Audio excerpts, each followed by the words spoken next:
Welcome to would be just a road too long.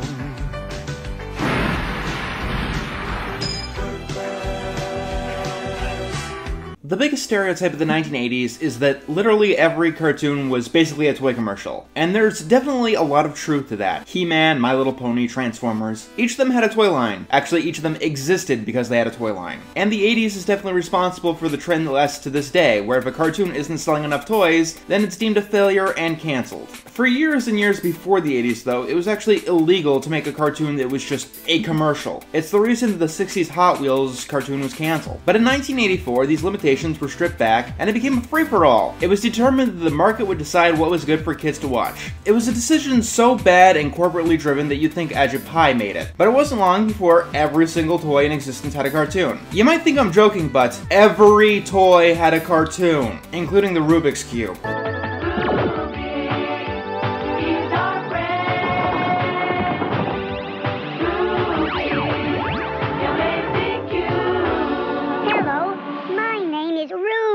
I don't even know why I'm surprised. A terrible merchandise-driven cartoon based on the Rubik's Cube is like the most 80s thing in the world. If you want to know what the bad side of 80s animation looks like in one fell swoop, watch this show. You know, if you could find an episode, it was harder than it should have been. You'd probably think that this show was actually like the trend gone foul, kind of like make of the 80s. Case in point, Short Tales. I don't know what's more stupid, the name of the show or how it came about. If you thought that a show based on the Rubik's Cube was a stupid idea, the Short Tales characters were based on Hallmark greeting cards.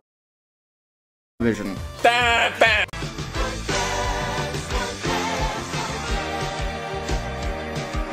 I don't even know how to describe this one.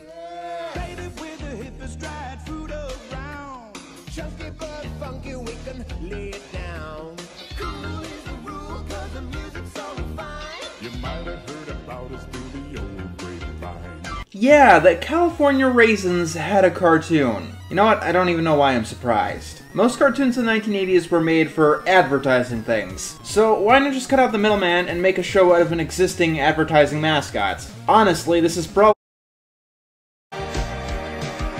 Considering the amount of terrible video game cartoons that came out in the 80s, I needed to put at least one of them on the list. Immediately I thought the Super Mario Super Row Show. But nah, that one's really too corny to hate. At least it's entertainingly bad. Although the Zelda cartoon is a special kind of awful, but no, I had to go with the worst of them.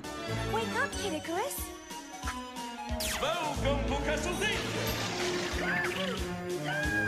It's Congo Land.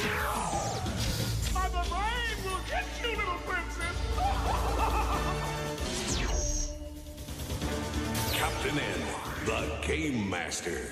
Holy hell, where do we even begin? Captain N may as well be called Nintendo Power, the show. I mean, Captain N's powers come from the Power Glove, but literally, it could just run on Nintendo Power. Because the show is basically there to just market the latest Nintendo game, and showcase cool things.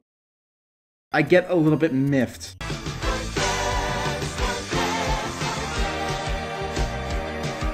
The next one is a tie. It's actually a three-way tie if you can believe it. It would be a four-way tie if I didn't disclude Fonz and the Happy Days gang. What's going in this entry? Number 7 is pretty much every single goddamn Hanna-Barbera animated spin-off of a sitcom. Did you know that Mork and Mindy had a cartoon? Well, it does. Did you know that Laverne and Shirley had a cartoon? They joined the army. Did you know that Gilligan's Island had a cartoon? It did, except it wasn't called Gilligan's Island. It was called Gilligan's Planet, and it was about them going into outer space. The reason they couldn't build a boat on Gilligan's Island is because it would end the series. No, I'm not joking. They tell you what happens in the theme song. Remember, the original Gilligan's Island has one of the most iconic theme songs of all time. Even if you've never